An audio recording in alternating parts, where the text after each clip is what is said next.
അസ്സലാമു അലൈക്കും വറഹ്മത്തുള്ളാഹി വബറകാതുഹു. പ്രിയപ്പെട്ട സഹോദര സഹോദരിമാരെ, ചിസ്തി മീഡിയയിലെ സന്തുഷ്ട കുടുംബം എന്ന മറ്റൊരു എപ്പിസോഡിലേക്ക് നിങ്ങൾക്ക് ഹൃദ്യമായ സ്വാഗതം. നമ്മൾ കഴിഞ്ഞ എപ്പിസോഡിൽ ഓർമ്മപ്പെടുത്തിയതുപോലെ ഭർത്താവിൻ്റെ സംതൃപ്തി നേടുന്ന പെണ്ണ് അവളാണ് യുദ്ധത്തിന് പോകുന്ന യോദ്ധാവിനേക്കാൾ വലിയ ഭാഗ്യവതിയെന്നും, അല്ലെങ്കിൽ അയാളെ കൂലിയോട് സമാനമായ കൂലിക്ക് അത് കാരണമാകുമെന്നൊക്കെ മുത്തുനബി തങ്ങൾ പറഞ്ഞതിനെ സംബന്ധിച്ച് നമ്മൾ പറഞ്ഞു. ഇതുമാത്രമല്ല, മുത്തുനബി സല്ലല്ലാഹു അലൈഹി വസല്ലമ തങ്ങളെ തൊട്ട് ബുഖാരിയും മുസ്ലിമും റിപ്പോർട്ട് ചെയ്ത മുത്തഫഖുൻ അലൈഹിയായ ഹദീസിൽ അള്ളാഹുവിൻ്റെ റസൂലിനെ തൊട്ട് ഇബ്നു ഉമർ റളിയല്ലാഹു അൻഹു റിപ്പോർട്ട് ചെയ്ത ഒരു ഹദീസിൽ കാണാം. മുത്തുനബി തങ്ങൾ പറഞ്ഞു, കുല്ലുക്കും റാഇൻ വകുല്ലുക്കും മസ്ഊലുൻ അൻ റഇയതിഹി അൽ അമീറു റാഇൻ വറജുലു റാഇൻ അലാ അഹ്ലി ബൈതിഹി വൽ മർഅത്തുൻ റാഇയത്തുൻ അലാ ബൈതി സൗജിഹാ. ദീർഘമായ ഒരു ഹദീസാണ്. ഇതിന്റെ ചെറിയൊരു സംക്ഷിപ്തം നിങ്ങളിലേക്ക് ഓർമ്മപ്പെടുത്തി ഇന്നത്തെ ഈ ക്ലാസ് നമ്മൾ അവസാനിപ്പിക്കും. വളരെ ഗൗരവമുള്ള ഒരു വിഷയമാണ്. കുല്ലുക്കും റാഇൻ, മുത്തുനബി തങ്ങൾ പറയാൻ, നിങ്ങളിൽ ഓരോരുത്തരും പരിപാലകരാണ്, ആരും രക്ഷപ്പെടൂല. എന്താ എല്ലാവരും എങ്ങനെ പരിപാലകരാകും? അതുണ്ട്. ഒരു രാജാവാണെങ്കിൽ, അല്ലെങ്കിൽ ഒരു മന്ത്രിയാണെങ്കിൽ, അല്ലെങ്കിൽ മുഖ്യമന്ത്രി ആയാലും ഇനി മുക്കാത്ത മന്ത്രി ആയാലും പാടില്ല, ആരായാലും അവരൊക്കെ പരിപാലകരാണ്. തന്നെ ഏൽപ്പിക്കപ്പെട്ട ദൗത്യത്തെ സംബന്ധിച്ച് അവരോട് ചോദിക്കപ്പെടും. മുഹമ്മദ് റസൂലുള്ളാഹി അതിലൊരു വിട്ടുവീഴ്ചയില്ല. ഒരു ഭരണകർത്താവ് അല്ലെങ്കിൽ ഒരു ഭരണം നടത്തുന്ന രാജാവ് അയാളുടെ ഭരണീയരെ സംബന്ധിച്ച് ചോദ്യം ചെയ്യപ്പെടുമെന്ന് മുഹമ്മദ് റസൂലുള്ളാഹി. അതുകൊണ്ടാണ് ഉമർ ബിൻ ഖത്താബ് റളിയല്ലാഹു അൻഹു പാതിരാത്രികളിൽ മദീന പട്ടണത്തിലൂടെ അങ്ങനെ നടന്നത്, ഊടുവഴികളിലൂടെ നടന്നത്, സങ്കടങ്ങളുള്ള പ്രയാസങ്ങൾ അനുഭവപ്പെടുന്ന വീടുകൾ അന്വേഷിച്ച് ഉമർ ബിൻ ഖത്താബ് തങ്ങൾ നടന്ന ചരിത്രം നമുക്കറിയാം. അപ്പോൾ ഭരണീയരെ സംബന്ധിച്ച് അവരോട് ചോദ്യം ചെയ്യപ്പെടുമെന്ന് മുഹമ്മദ് റസൂലുള്ളാഹി. കഴിഞ്ഞില്ല. ആരൊക്കെയാണ് ചോദ്യം ചെയ്യപ്പെടുന്നതിന്റെ കീഴിൽ വരിക? ഒരു ഉസ്താദ് തന്നെ ഏൽപ്പിക്കപ്പെട്ട ദൗത്യം അത് ആ കുട്ടികളിലേക്ക് എത്തിച്ചിട്ടുണ്ടോ എന്ന് ചോദ്യം ചെയ്യപ്പെടും. നമുക്കറിയാം, അൽഹംദുലില്ലാഹ്, മഹല്ല് കമ്മിറ്റികൾ വലിയ സാമ്പത്തിക പ്രതിസന്ധികൾ ഉണ്ടായിട്ട് പോലും മദ്രസകളിലെ ഓൺലൈൻ ക്ലാസുകൾ അവർ നടത്തുന്നു. കമ്മിറ്റി അവരാൽ കഴിയുന്ന രൂപത്തിൽ പൂർണ്ണ ശമ്പളം തന്നെ കൊടുക്കുകയാണ്. അപ്പൊ നിർബന്ധമായും, ഇനി അല്ലെങ്കിൽ വളരെ ദാരിദ്ര്യത്തിലുള്ള കമ്മിറ്റി ആണെങ്കിൽ ഹാഫ് ശമ്പളമെങ്കിലും കൊടുത്തിട്ട് ഉസ്താദുമാരെ പരിഗണിക്കുന്നുണ്ട്. അല്ലാഹു ബർക്കത്ത് ചെയ്യട്ടെ. ഇനി അങ്ങനെ ചെയ്യാത്ത ആരോ ഉണ്ടെങ്കിൽ ആ ഉസ്താദുമാരുടെ സാഹചര്യങ്ങളും സന്ദർഭങ്ങളൊക്കെ മനസ്സിലാക്കി കമ്മിറ്റികൾ അതിനുവേണ്ടി അവരെ കാര്യങ്ങളിൽ ചർച്ച നടത്തി ഹൈറായ തീരുമാനങ്ങൾ എടുക്കണമെന്ന് ഞാൻ ഓർമ്മപ്പെടുത്തുകയാണ്. നമ്മളെ വിഷയം അതല്ല. അങ്ങനെ ശമ്പളം, ഫുൾ ശമ്പളവും അർദ്ധ ശമ്പളവും, ഇനിയിപ്പോൾ ശമ്പളം ഇല്ലെങ്കിലും നമ്മൾ ഏൽപ്പിക്കപ്പെട്ട ജോലി മക്കളിലേക്ക് ഇൽമെത്തിക്കുക എന്നതാണ്. ഓൺലൈൻ ക്ലാസ്സുകളിൽ കേട്ട ആ ക്ലാസിന്റെ ഹോംവർക്കുകൾ വാട്സപ്പിലേക്ക് വിടുമ്പോൾ അതിന്റെ ശരിയും തെറ്റും തിരുത്തലുകളും പറഞ്ഞു കൊടുക്കേണ്ട ബാധ്യത അത് ഉസ്താദിനുണ്ട്. അപ്പോ അയാൾ ആ കുട്ടികളെ തൊട്ട് അള്ളാഹു ചോദ്യം ചെയ്യപ്പെടുമെന്ന് ഈ ഹദീസ് കൊണ്ട് മനസ്സിലാക്കാൻ കഴിയും.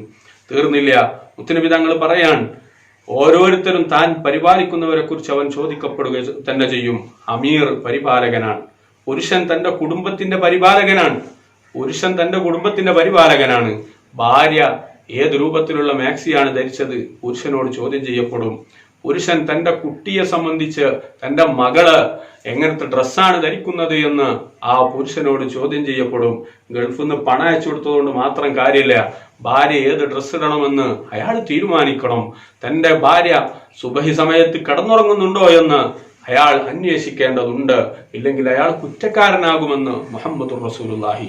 തന്റെ പരിപാലകരെ സംബന്ധിച്ച് അയാൾ ചോദ്യം ചെയ്യപ്പെടും. കുല്ലുക്കും റാഇൻ വകുല്ലുക്കും മസ്ഊലുൻ അൻ റഇയതിഹി. നിർബന്ധമായും ചോദ്യം ചെയ്യപ്പെടും. മുത്തുനബി തങ്ങൾ പറയാൻ, അമീർ പരിപാലകനാണ്, പുരുഷൻ തന്റെ കുടുംബത്തിന്റെ പരിപാലകനാണ്, സ്ത്രീ അവളുടെ ഭർത്താവിന്റെയും അവന്റെ സന്താനങ്ങളുടെയും പരിപാലകയാണ്. കണ്ടോ, ആണുങ്ങൾ മാത്രമല്ല പെണ്ണുങ്ങളും കുടുങ്ങും. ഇതൊരു വിശാലമായ വിഷയമാണ്. ഇൻഷാ അല്ലാഹ് അടുത്ത എപ്പിസോഡിൽ ഞാൻ ബാക്കി പറയും. അള്ളാഹു തൗഫീഖ് ചെയ്യട്ടെ. പെണ്ണെ, നിന്റെ ഭർത്താവിന്റെ വീട്, നിന്റെ ഭർത്താവിന്റെ മക്കൾ എന്നായി ഹദീസിലുള്ളത്. അതിന് രണ്ട് കാരണമുണ്ട്. ഭർത്താവിന്റെ മക്കൾ കാരണം എന്താ? വേറെ ഭാര്യയിൽ മക്കളുണ്ട്, അതും നമ്മളെ മേലിൽ വരും. നമ്മൾ നോക്കേണ്ട ഒരു അവസ്ഥയാണെങ്കിൽ അത് നമുക്ക് പിന്നെ വിശദീകരിക്കാം. നമ്മളെന്തൊന്ന് നോക്കാം. ഭർത്താവിന്റെ വീട് നോക്കേണ്ടത് നമ്മളാ. ആ വീട്ടിലേക്ക് അന്യപുരുഷൻ കടന്നു വരുന്നുണ്ടെങ്കിൽ അത് നമ്മൾ നോക്കണം. ഭർത്താവിന്റെ വേറെ കടന്നു വരുന്നുണ്ടെങ്കിൽ നോക്കണം എന്ന് പറഞ്ഞാൽ മുമ്പ് കുട്ടീനോടേ കൊപ്പര ചിക്കിയിട്ട് കുട്ടീനോട് ഇറങ്ങി എടാ കാക്ക വന്ന് കൊത്തുന്നോ നോക്കണം കേട്ടോ എന്ന് ഇറങ്ങി. ആയിക്കോട്ടെ അമ്മ അറിഞ്ഞു. അവനവിടെ അങ്ങനെ നോക്കിയിരുന്നു. കാക്ക വന്ന് കൊപ്പരൊക്കെ കൊത്തിപ്പോയി. അപ്പോൾ വന്നപ്പോൾ കൊപ്പരൊന്നും കാണാനില്ല. അമ്മ ചോദിച്ചു എവിടെടാ കൊപ്പര? കാക്ക കൊണ്ടുപോയി. അപ്പം എന്നോടല്ല ചങ്ങായി നോക്കാൻ പറയും. ഞാൻ ഫുള്ള് നോക്കിയിനി, എല്ലാ കാക്കകളും ഓരോ കഷ്ണം എടുത്ത് പോയി. എന്ന് പറഞ്ഞ മാതിരി ഭർത്താവിന്റെ വീട് നോക്കുക എന്ന് പറഞ്ഞാൽ ഇങ്ങനെ ആരെങ്കിലും വരുന്നൊക്കെ അങ്ങനെ നോക്കുക എന്നല്ല, ആ വീടിന്റെ സംരക്ഷണം ഏറ്റെടുക്കുക. അവിടെ എന്തെങ്കിലും പ്രശ്നം ഉണ്ടായാൽ, ആ വീട് കേടുവന്നാൽ, ആ വീടിന്റെ കാര്യങ്ങളിൽ ശ്രദ്ധിച്ചിട്ടില്ലെങ്കിൽ നമ്മൾ കുറ്റക്കാരാവും. കാരണം എന്താ, ഭർത്താവിനക്ക് വീടിന്റെ ആവശ്യമില്ല. ഞാൻ മുമ്പ് എൻ്റെ ഭാര്യനോട് വീട് പണി നടക്കുമ്പോൾ പാർപ്പൊക്കെ കഴിഞ്ഞ് ഇനി തേപ്പും കാര്യമൊക്കെ ബാക്കിയുണ്ട്. ഭാര്യനോട് ഞാൻ പറഞ്ഞു ബാക്കി വേണമെങ്കിൽ ഉണ്ടാക്കിക്കോ, എനിക്ക് വീട് വേണമെന്നില്ല. ഞാൻ എന്താ നിങ്ങൾക്ക് വീട് വേണ്ട? ഞാൻ പറഞ്ഞു എനിക്കെന്തിനാ വീട്, നമുക്കിപ്പോൾ ഏതെങ്കിലും ശ്രാമ്പിയിൽ ജോലി ചെയ്യാൻ പറ്റും. ഒരു നിസ്കാര പള്ളി ജോലി കിട്ടിയാൽ ചിലവ് നേരത്തിന് അങ്ങോട്ട് വരും. കിടക്കാൻ കട്ടിൽ അവിടെ ഉണ്ടാവും, ബെഡ് ഉണ്ടാവും, ഫാൻ ഉണ്ടാവും, സൗകര്യങ്ങളൊക്കെ ഉണ്ടാവും. ഇപ്പം ആധുനിക കാലമായതുകൊണ്ട് AC ഉണ്ടാവും. അപ്പം നമുക്ക് കടന്നുറങ്ങാൻ ഒരു റൂം മതി, വീട് നിങ്ങൾക്കുള്ളതാണ് എന്ന് തമാശ പറഞ്ഞു. കാര്യമൊക്കെയാണ് ബാക്കി വേറെ പെണ്ണുങ്ങളെടുത്ത് നല്ല അർത്ഥം. ഞാൻ പറഞ്ഞത് എന്താന്ന് വെച്ചാൽ ആ വീട് സത്യത്തിൽ ഭർത്താവിന്, ഇപ്പോൾ നിങ്ങൾ ചിന്തിച്ചു നോക്കിയ ഒരു പ്രവാസി, അള്ളാഹു പ്രവാസികൾക്കൊക്കെ ബർക്കത്ത് ചെയ്യട്ടെ, അവര് വീടുണ്ടാക്കി, 2 നില വീട്, ചുറ്റുമതിലുകൾ, എന്തൊക്കെ സൗകര്യങ്ങളാണ്, യാത്ര ചെയ്യാൻ കാറ് അല്ലെങ്കിൽ ബൈക്ക്, മറ്റു സൗകര്യങ്ങളും അക്കൗണ്ടുകളും പണം മുഴുവനും ഭാര്യമാരെ കയ്യിലാണ്. ഇയാൾക്ക് ഇതിൽ നിന്ന് കിട്ടുന്ന ലാഭങ്ങളൊന്നും ചിന്തിച്ചു നോക്കാൻ. ഒരു കുബൂസ് റൊട്ടിയും തിന്നിട്ട് കിട്ടുന്ന റിയാലുകൾ മുഴുവൻ ഇന്ത്യൻ മണിയാക്കി വീട്ടിലേക്ക് അയച്ചു തന്നാൽ 1 കൊല്ലം കൂടുമ്പോൾ, ഏറ്റവും ചുരുങ്ങി ചിലവർ 2 കൊല്ലം കൂടുമ്പോൾ 3 or 4 ടോപ്പ് പോയാൽ 6 മാസം വീട്ടിൽ വന്ന് നിൽക്കുന്നതിന് ഇത്രയും വലിയ വീടുണ്ടാക്കേണ്ട ആവശ്യമുണ്ടോ? ഇല്ല. കുറ്റപ്പെടുത്തല്ല. വീടുണ്ടാക്കിയത് ആർക്കാ? ഭാര്യക്കും മക്കൾക്കുമാണ്. അതുകൊണ്ട് തന്നെ ഭർത്താവിന്റെ വീടിനെ സംബന്ധിച്ച് ആരോട് ചോദ്യം ചെയ്യപ്പെടും? ഭാര്യയോട് ചോദിക്കും.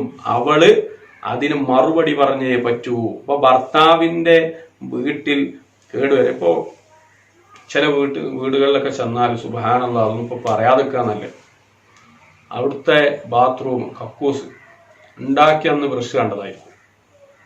അങ്ങനെ ആവാൻ പാടില്ല. അതിന്റെ ഉത്തരവാദി ഭാര്യയാണ്. അപ്പൊ നിങ്ങൾ പറയും മൂലരെ എങ്ങക്കാണ് പറഞ്ഞാൽ മതി, ഈ പറയല്ലാതെ ഇപ്പൊ എല്ലാവരും വീട്ടിൽ കക്കൂസ് വന്നാണ് എനിക്ക് കഴിക്കാൻ കഴിയൂലല്ലോ.